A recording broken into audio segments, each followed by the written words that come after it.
Salute BookTube. Welcome back. Good to be back with another video today. Again, just before I start, I took a look at a couple of my first few videos, and I noticed I ramble a lot, that the videos are quite long. The last two especially were very long. Again, I'm new to this, so you need to excuse me. Perhaps it wasn't the best thing to do to ramble on for very long in my first videos, and make them very long, but I did want to start by thanking all the people who have subscribed, who have commented. It really means a lot. It's a good feeling to wake up to a new comment or a new subscriber, so I really wanted to thank you. And then I wanted to make a video, and hopefully this video won't be as long as the last couple of videos, discussing some books I got, a book haul. Earlier this month, it's been a while now, I just delayed making this video, but I decided maybe I should, was the Abu Dhabi International Book Fair, which happened in the city that I live in, Abu Dhabi. And yeah, I got a bunch of books. Not too many books. The book fair is it's a place for booksellers to pretty much sell books and to network, etc. It's a good place to go, meet a lot of bookish people, etc. So it's fun. But the books tend to be, they're mostly new books, and they tend to be quite expensive. And there are a few people who sell used books, but those are expensive too, because it attracts a large crowd. And a lot of the booksellers come a long way, so they wanna pretty much make money, recoup their money. So a lot of expensive books. I could have got a lot more, but I decided to limit myself, I think, to 5 books, I think, that we'll discuss. So mercifully, this video will be hopefully shorter than the rest. So with that, I'll start with the books. The first one I got is up my alley, a history book. Famous author, famous-ish author in history circles is Tom Holland. This is Dynasty. The subtitle is The Rise and Fall of the House of Caesar. Tom Holland's written a bunch of books, which I have, so my collection is almost complete of this author's books that I know of. I think I'm missing one, but I took out from my library the books that I do have, just to show you some of his other books. The first one is Persian Fire, and this is the subtitle is The First World Empire and the Battle for the West. So this was the Persians against the Greeks, well known, well written about historical event. This is Tom Holland's version. This, I don't know if these are in publication order, but I'm trying to do it in chronological order. The second one is also Tom Holland. This is Rubicon. Well, they're all Tom Holland. Rubicon, The Triumph and Tragedy of the Roman Republic. So this is early-ish Rome, the early Republic, and then the destruction of the Republic. So yeah, there's that one. Still got the price tag. It's got it's the Book Warehouse, and I got it for £5.99, new, brand new. So must have got it from the UK during my travels. The other two, sorry, I'm getting out of focus. Well, actually, what comes next is the one I got at the book fair. That's Dynasty. So that comes after Rubicon, which is The Rise and Fall of the House of Caesar. So Julius Caesar upends the Roman Republic. His family pretty much take over for the first part of the empire, the first perhaps century of the empire, but then eventually they also fall, and I think that's this story. I haven't read it, just got it. And then next is In the Shadow of the Sword. The subtitle is The Battle for Global Empire and the End of the Ancient World. So this, I believe, because of the word sword, I think, I still haven't read this either. This is Well, maybe it will say, no, it's just blurbs at the back, but I would imagine the end of antiquity. I think Justinian makes a appearance here.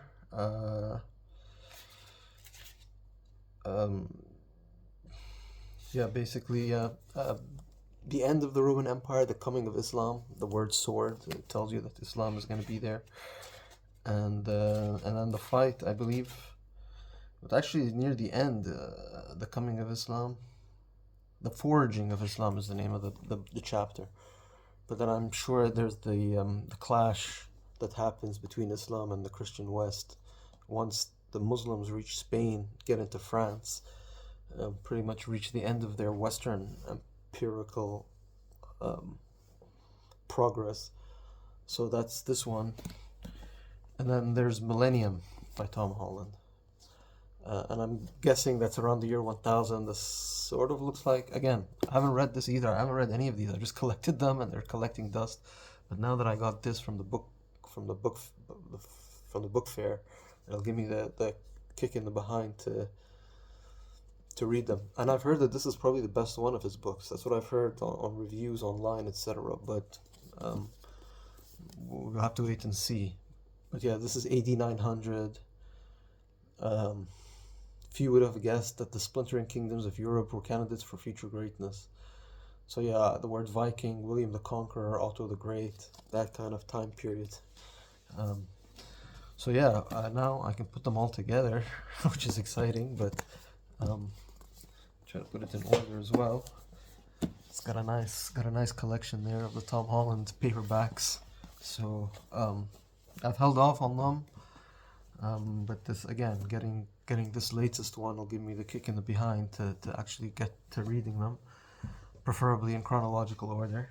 I began the year 2025 trying to read ancient history, and I went to my books about Rome, which is a period of history that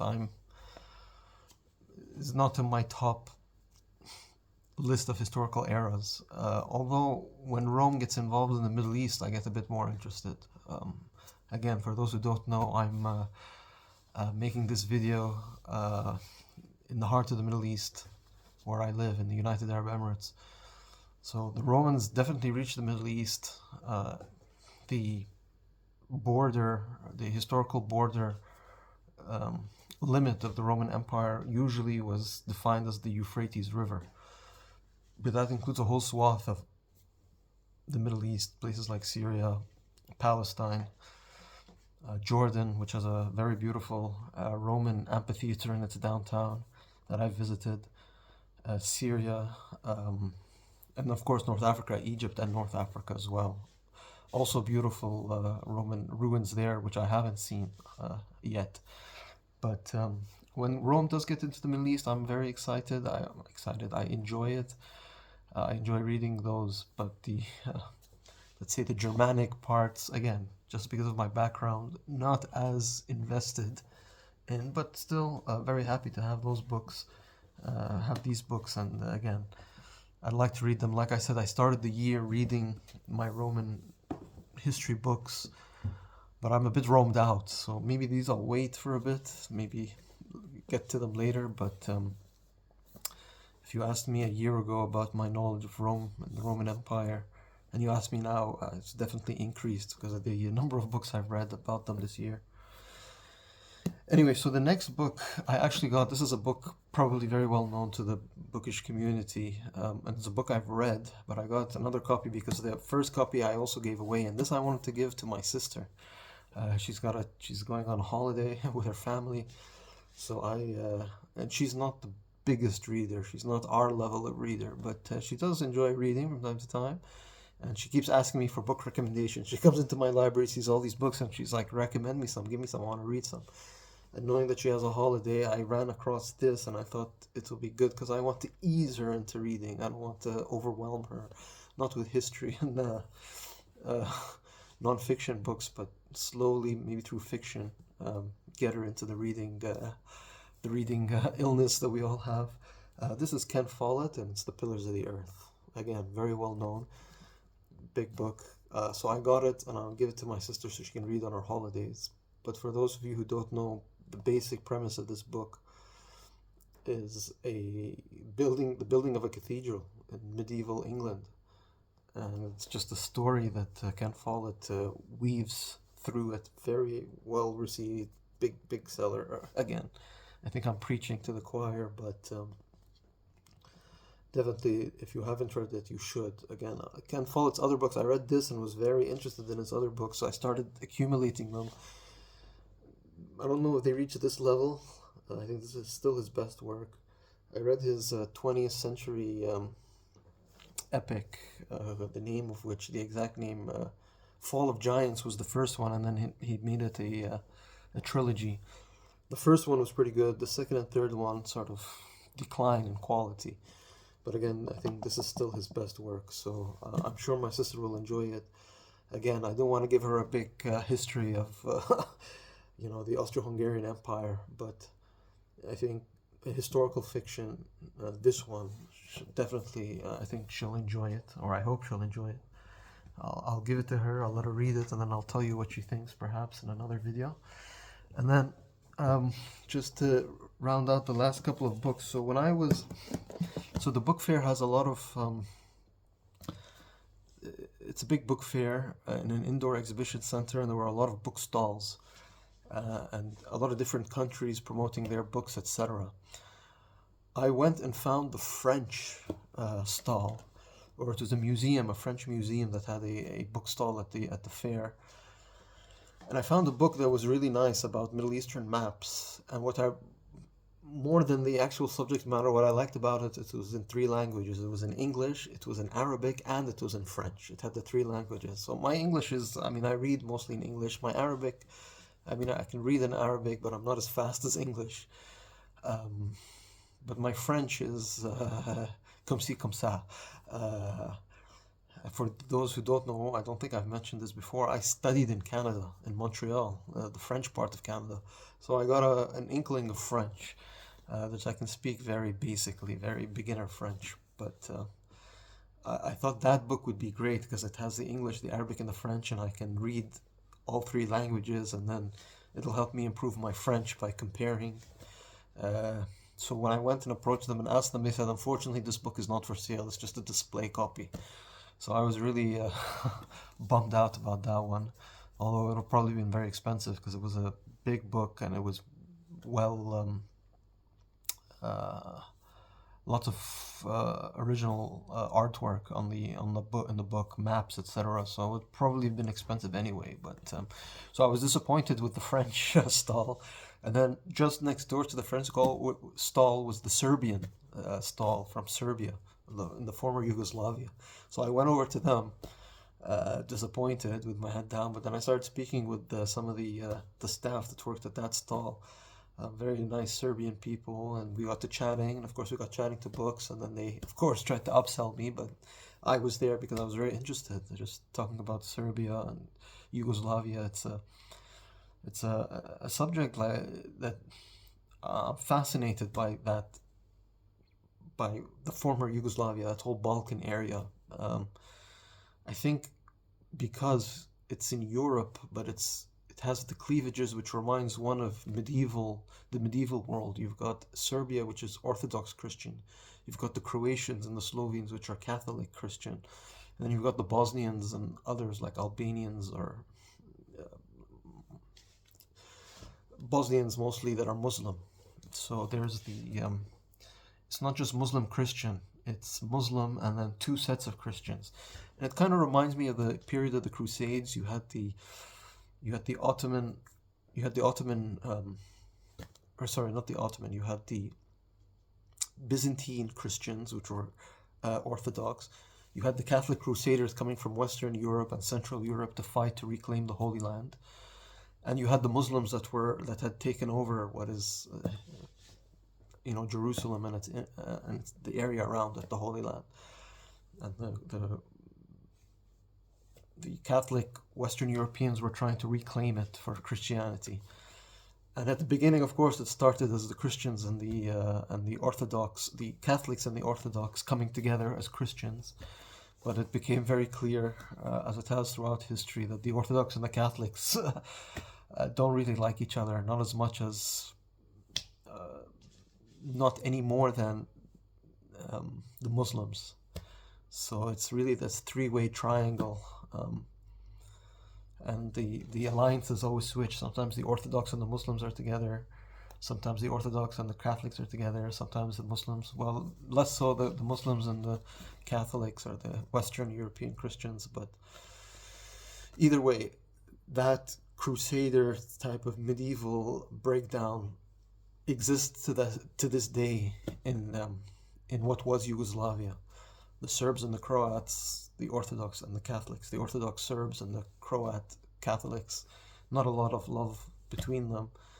And then also the Muslims, not liked by anybody really, but basically that same structure exists in a modern day region of the world. It still exists today. So I find it fascinating. It's a country I've never visited. I wanted to visit, but I had an opportunity, but it was close to the COVID. It was during the COVID era, and COVID, because it used to be one country, Yugoslavia, now it's split to Serbia and Croatia and Bosnia and Montenegro and Macedonia and Slovenia, and you had to get I think you had to get a COVID test to go through each border. It was just not worth it, so I canceled the trip. But hopefully I can make it someday. Anyway, so to go back, so once, speaking like I'm speaking on this video to the people in the Serb stall at the book fair, we got to talking, and then of course book recommendations came. They didn't have too many history books. It was mostly Serbian authors they were promoting. But there was a very famous one who won I think he won the Pulitzer for this. So I was intrigued by it, and of course, after speaking to them, I was compelled to purchase the book. The author is Ivo Andrić, and the title is The Bridge on the River Drina. Drina? I should have asked them how to pronounce it, but I think it's his most famous book, so I grabbed it, supported the Serbian booksellers, but also, again, a subject that I find fascinating. If you've read or if you watched my other videos, I pulled up this book, which is Croatia History, and then I also have an e-book format, Rebecca West's famous Black Eagle, Grey Falcon, which is a big book about Serbia in the 1930s, just before the Second World War. So, and that's among other books. I have a few others I should have pulled out, but now it'll be hard to take them out. But again, about the Balkan area, especially the former Yugoslavia. So I'm intrigued by this book. Again, I think it won the Pulitzer. Was it the Pulitzer or the Nobel Prize? I think it says here the Nobel Prize. Sorry, not the Pulitzer. The Nobel Prize for Literature in 1961. So interested to see that. And then once I bought this book, they were really nice. They said, we'll give you another free book on top by the same author. And this is Signs by the Roadside. And these are more like recollections. I really don't know what this is about, to be honest. They gave it to me, so I took it. But I have it. So my Serbian, Yugoslavian library expands. And again, a fascinating area. One that's met a lot of bloodshed in recent years, especially in the 90s, early 2000s. But fascinating area. Fascinating. And then the final book, I went to Middle East. Found a book about the Middle East. Again, a bit overpriced, in my opinion. Although the stall that I found this in was a great bookstore that had a lot of books about the Middle East, but again, very expensive. So I limited myself to one, and I took the most obscure one. With the reasoning I had being that if I was to find the other more well-known books about the Middle East, I could probably find somewhere else. But this one, I thought it would be probably hard to find, so I chose this one out of the bunch. It's by Jeremy Salt, and it's The Unmaking of the Middle East. The subtitle is A History of Western Disorder in Arab Lands. So basically, this is in the genre, I put it under the genre of why do they hate us? Why does the Muslim world hate the West? You can see the picture there is a flooded area and some damaged buildings. And basically this author, takes a more sympathetic view of the Middle Eastern side of the argument. So there's chapters here which I found interesting. Yeah, so part one is why do they hate us, and then he goes on to explain it. It's nice hardcover. You know, why, especially in the 20th century, is there animosity between the Muslim world and the West, and specifically the United States, but not exclusively, because we can say the first half of the 20th century was more of a British-French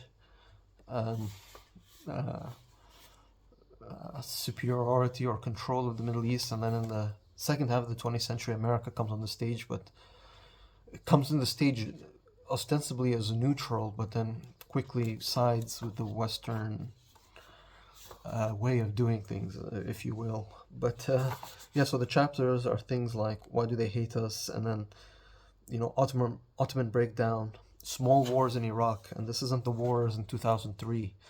This is the wars in 1921, the wars in 1941, that kind of thing. Double colonialism in Palestine, of course, Palestine, a very big subject, dear to the hearts of people in the Middle East because of what's going on there, or what has been going on for a long time now. And then, yeah, part three is the American ascendancy. So this goes into the second half of the 20th century.